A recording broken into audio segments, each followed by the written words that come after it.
মানে কষ্ট ছাড়া আর কোনো কিছু নাই। আজকে 3 দিন ধরে বাইরে যাই না, পকেটে টিয়া নাই, বাজার খরচার টিয়াও নাই। তো ভাবলাম ঘরে বসে দেখে তো লাভ নাই, তো কাজ কাম করি, কিছু টিয়া পয়সা ইনকাম করি।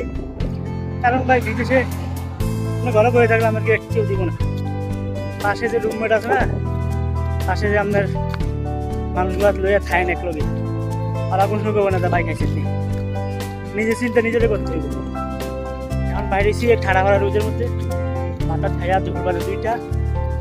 তো এখন দেখি ওনার যে কি রাখছে করতে পারি না, তো কয়টা টিয়া যদি আনতে পারি বাজার খরচাটা হইলে হয়।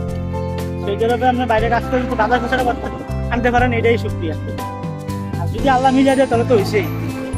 এর দিকে বাইরেছি আর যে রোদ, এই রোদ দিয়ে সোজা দামও, তারপরে ফিজিবাস আছে, ওই ফিজিবাস দিয়া মানে গন্তব্য যাবো দিনে কাজ করি। এটা হইলো ভাই, দোয়া করেন যাতে ইনকাম করতে পারি।